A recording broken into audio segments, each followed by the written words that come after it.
بسم اللہ الرحمن الرحیم۔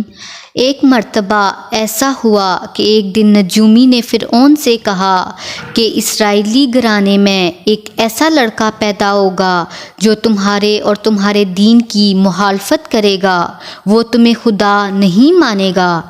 سب نے مشورہ کیا اور سوچ کر رائے دی کہ اس مصیبت سے رہائی پانے کے لیے ایک ہی راستہ ہے، وہ یہ ہے کہ جس اسرائیلی گھر میں لڑکا پیدا ہو قتل کر دیا جائے اور لڑکیوں کو چھوڑ دیا جائے، اس طرح خطرہ ٹل جائے گا۔ اس کے لیے ضروری ہے گھر گھر جا کر معلومات حاصل کریں کہ کس گھر میں حاملہ عورت ہے، اس پر نظر رکھی جائے۔ اس کام کے لیے کارندے چھوڑے گئے، وہ لوگوں کے گھروں میں جا کر چیک کرتے تھے۔ اسرائیلیوں کے اندر فرعون کے خلاف بولنے کی جرأت بھی نہ تھی۔ اسرائیلی گھرانے میں عمران نامی ایک شخص کے ہاں لڑکا پیدا ہوا۔ عمران کی بیوی پریشان تھی کہ کس طرح لڑکے کو بچایا جائے۔ کارندے دیکھنے کے لیے عمران کے گھر آئے۔ عمران کی بیوی سمجھ گئی، اس نے فوراً بچے کو جلتے ہوئے تندور کے اندر ڈال دیا۔ وہ لوگ اندر گھس آئے، ہر طرف دیکھا، کونے کھدرے میں جھانکا، بچہ کہیں بھی نظر نہیں آیا۔ وہ لوگ واپس چلے گئے۔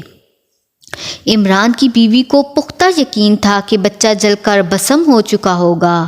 اس نے دل پر ہاتھ رکھ کر فوراً تنور میں دیکھا تو خوشی کے مارے اچھل پڑی، بچہ آگ میں زندہ سلامت تھا۔ فوراً بچے کو آگ سے نکالا، بچہ پوری طرح محفوظ تھا، جسم کا کوئی حصہ بھی نہیں جلا تھا۔ اس نے اللہ کا شکر ادا کیا، خطرہ ٹل گیا۔ اللہ نے عمران کی بیوی کے دل میں یہ بات ڈال دی کہ بچے کو دودھ پلا کر اور کپڑے پہنا کر صندوقچے میں بند کر کے دریائے نیل میں بہا دے۔ عمران کی بیوی نے ایک خاص قسم کا صندوقچہ تیار کروایا جس میں پانی داخل ہونے کا کوئی راستہ نہیں تھا۔ بچے کو دودھ پلایا اور کپڑے پہنا کر صندوقچے میں لٹا دیا اور اطمینان کے ساتھ دریائے نیل کی سطح پر ڈال دیا۔ عمران کی ایک بیٹی تھی جس کا نام مریم تھا۔ ماں نے بیٹی سے کہا کہ صندوقچے کے ساتھ ساتھ دریا کے کنارے چلو اور یہ دیکھتی رہو کہ صندوقچہ کہاں پہنچتا ہے۔ چنانچہ مریم نے ایسا ہی کیا۔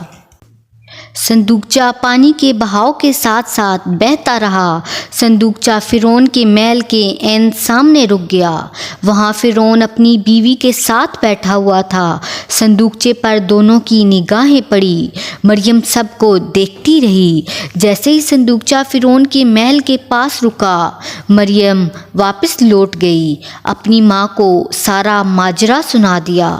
فرعون نے صندوقچہ نکالا، جب کھول کر دیکھا تو ایک خوبصورت بچہ ہاتھ پاؤں پٹک رہا تھا۔ دونوں حیرت میں پڑ گئے اور ایک دوسرے کا منہ تکنے لگے۔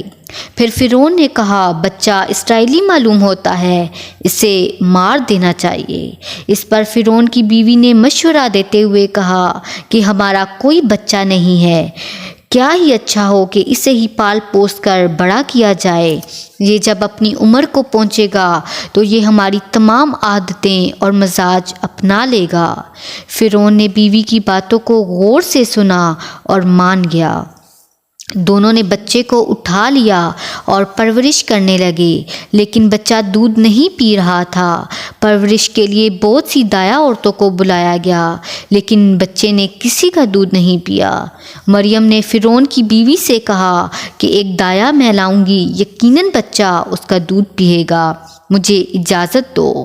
فرعون کی بیوی مان گئی اور کہا کہ ایسی ہی دایا لے آؤ جو بچے کو دودھ پلا سکے، میں معقول معاوضہ دوں گی۔ مریم فوراً ماں کے پاس گئی اور خوشخبری سنائی اور ماں کو ساتھ لیتی آئی۔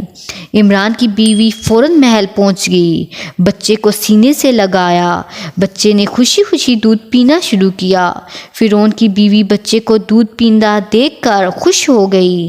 عمران کی بیوی کو اپنے محل میں ملازمہ رکھ لیا۔ ماں اور بچہ ایک ساتھ رہنے لگے۔